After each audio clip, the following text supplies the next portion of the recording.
Hello and welcome back once again to itsyourbow.com, and this time we're about to embark on another very interesting journey, I think, and it's involving a Pacific U-bow stave number 734. And let's take a look at 734.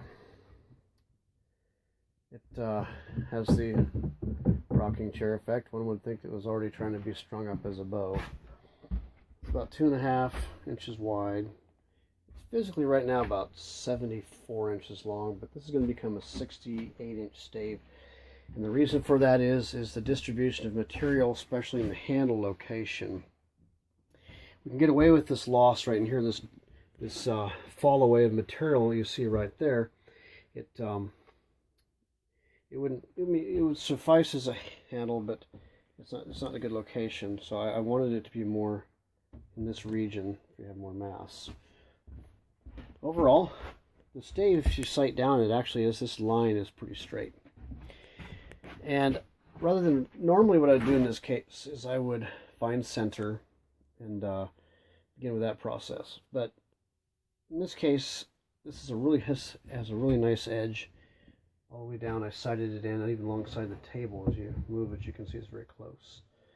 And so I have this at about 1.5 inches width. I marked the line. I just took like you would a drywall. As if you're drywalling, I just took my tape and scribed all the way down, this line. And then the only center I found was the center of the handle, so I could find handle mass right there. And it looks like I could get away with doing a more protruded handle, or I can do like I've been recently, more of the traditional actual blended handle. So I'll see how it goes along the way with the way the bow is performing. So my next step now is I'm not even going to debark it. And you're probably wondering, well, what am I going to do to get rid of that? As you can see how much of a bend it has in it. And if you're an experienced bow, you're already watching this, you already know what to do with this kind of thing, and you've probably done this kind of thing before many times. But if you look at the enormous range of motion this thing has in it, we'll just stand it up on the side here. I'll brace up against this, and you can see that it almost looks like a bow with the bark on it.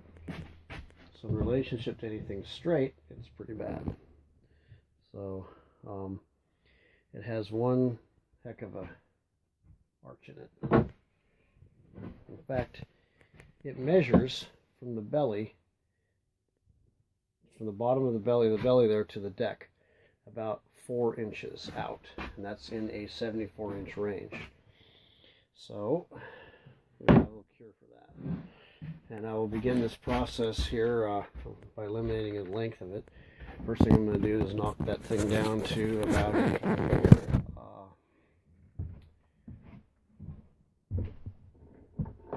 it'll be a 68-inch bow, but it'll actually be around 69 in actual physical length.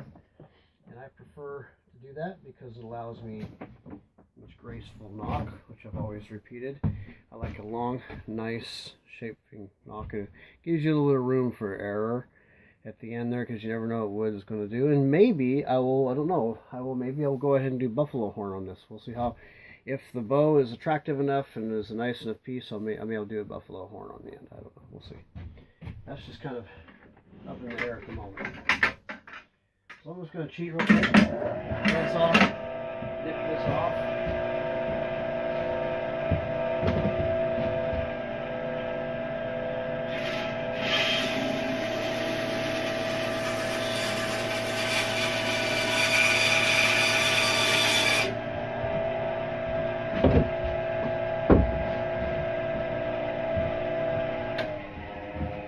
So I'm going to take a peek at this stave again. Just sight down that stave. You'll see what a crazy thing it has in relationship to the edge of the bench. Let's take a look at it. So what are we going to do with this thing? It's already looking like it's been a bent bow. Well, if first thing I'm going to do is I'm going to trim it down. We'll put it in the vise here, and I'm going to trim down that line and get it to that 1.5 inch width all the way down, because it's very consistent. You know, sometimes you can't do this. You would have to find center and find all your relationships here, but I got pretty spoiled on this cut. And so I can kind of register off of one side. Looks very, very consistent. There's a slight rollover in it, but it's not bad. It's very workable, especially compared to the last one I did, number 633. So, the journey of bow stave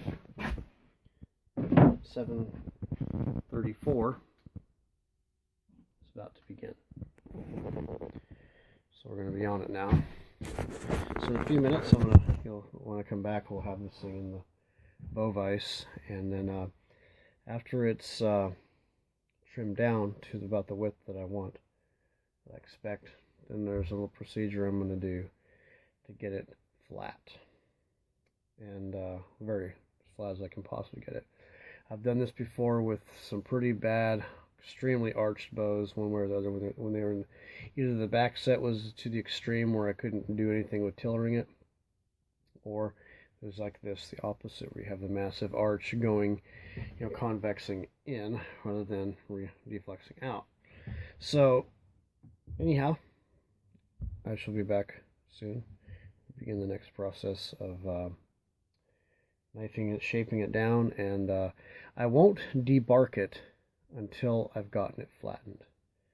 And then after it's straight, how I would like it with heat and what have you, we will then debark it from there.